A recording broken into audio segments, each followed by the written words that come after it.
Is the P-90 pickup the most versatile pickup ever made? In today's video we're going to find out, so let's get started.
Hey guys, welcome back to Squealing Pig Guitars, the home of luxury shred machines here in Nottingham, England, and today we're going to be investigating the history of the P-90 pickup. We're also going to be demoing 3 different guitars with P-90s today, so you're going to see a Gibson Les Paul Special, a Gibson R5, and a PRS private stock free pickup model. So you're in for a massive treat, so let's get started. The history of the P-90 goes all the way back to the end of the Second World War. Just like all other companies in the US, World War II shifted Gibson's manufacturing capacity towards the war effort. During the war, Walt Fuller actually supervised the company's military electrical assembly subcontracts. When the war ended in 1945, Gibson and Fuller were ready to put all their efforts into guitar. By 1946, Fuller already had a new design ready, the P-90. He combined elements from the improved diagonal pickup and the P-13, creating a new pickup that would quickly take the guitar world by storm. It had adjustable pole pieces, Alnico magnets, and was basically a large single coil pickup. The P-90 became Gibson's de facto pickup for over a decade. Everything from their high-end jazz models to the Les Paul Jr. featured a set of the P-90s, making them one of the most popular pickups of the era.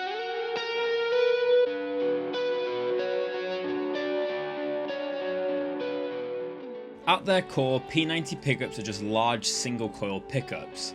They originally featured a 42 AWG coil, which is much wider than the coils in Telecasters or Strat pickups. The bobbin is also wider, though shorter. This may sound like a minor detail, but this means that the wires are wrapped closer to the poles, resulting in higher output. They are about double the size of a regular single-coil pickup, mainly due to the double Alnico magnets used.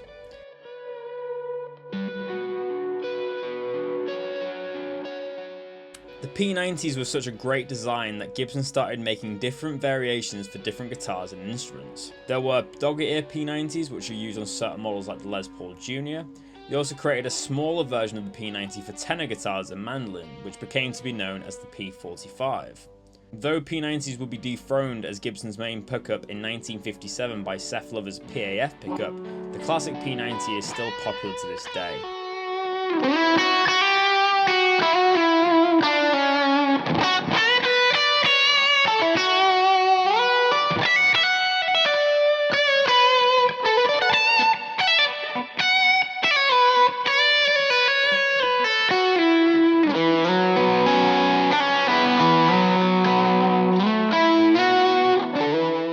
So enough talking about the specs, let's talk about the sound of these P-90s. So sonically, many describe P-90s as being in between a single coil and a humbucker. They still have a lot of brightness and spank of single coils, but they also have a higher output which makes them more thick and rich than single coils.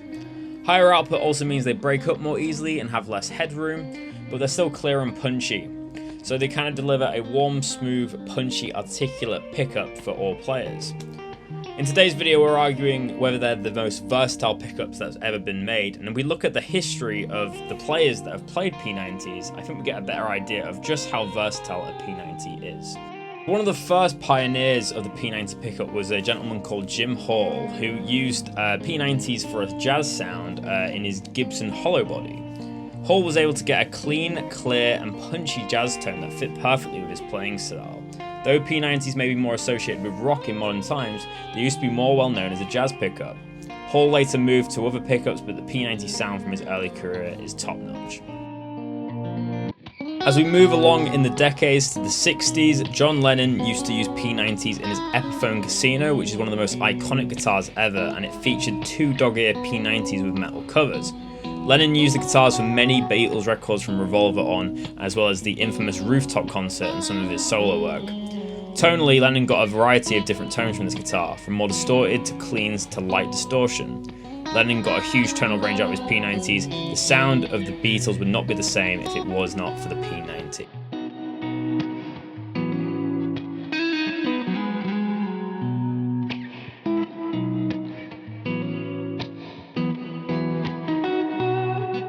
But the P-90 pickup wasn't done there. You can also hear P-90s all over punk and rock records over the 80s, 90s and mid-2000s. And one of my favourite P-90 tones from this era is all over the American Idiot album of 2004 by Green Day.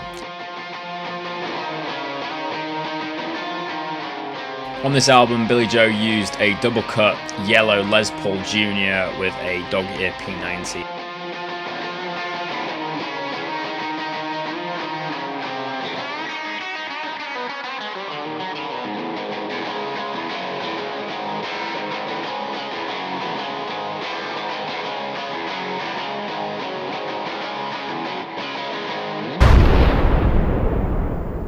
So in today's demo, we're going to play, first of all, the Gibson Les Paul Special, which is kind of like the bare bones Gibson Les Paul with 2 P-90 pickups, and these are the smaller soap bar P-90s.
The second guitar is an R5, which is a reissue of a 1955 Les Paul. This one is a custom shop guitar, but it is kind of mimicking when people would refinish their gold tops to look like a burst that came in the later years. So this is a Sunburst R5 with soap bar pickups. Again, very similar pickups, but different body construction with a maple top. So let's see how that guitar sounds.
And finally, we have our Wildcard guitar. This is the PRS private stock free pickup P-90 guitar.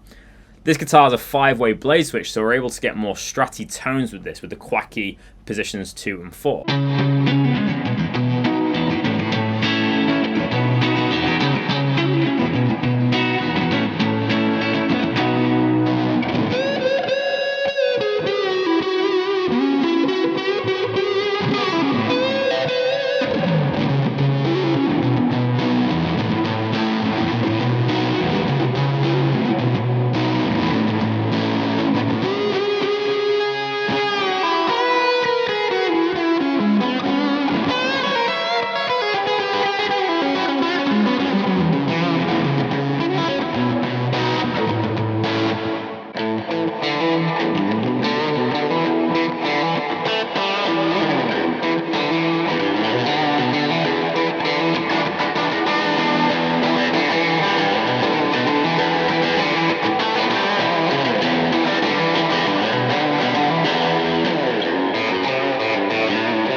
So now that you've heard all the guitars from this video, let me know down below which ones you preferred the best, and what your opinion on P-90 pickups are in general.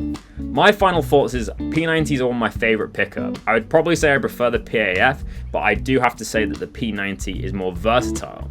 I'm able to play fingerstyle jazz chords and have the articulation that I wouldn't get with a humbucker. I can hit every single one of them intervals without any dissonance. But when you put up the gain and start playing some AC/DC, Led Zeppelin, Greta Van Fleet, that type of rock and roll, these pickups sound incredible. Obviously they won't be able to handle metal, but anything on a hard rock scale, even like Guns N' Roses, you'll be able to use. If you didn't know, Slash actually used the P-90 loaded gold top for his recording during the Living the Dream album, and all of them takes were done on a P-90 guitar. I think it ultimately comes down to that. P-90s probably have some of the best tone that you can get in a guitar, but they do feedback easily and also have the bad side of a single coil where they do have 60 cycle hum and a noisy pickups. But I think that just adds to the character. But yeah, thank you so much for watching today's videos, guys. Make sure to leave a like and subscribe if you like our content, and we'll see you in the next Squealing Pig Guitars video. Rock on, guys. See you soon.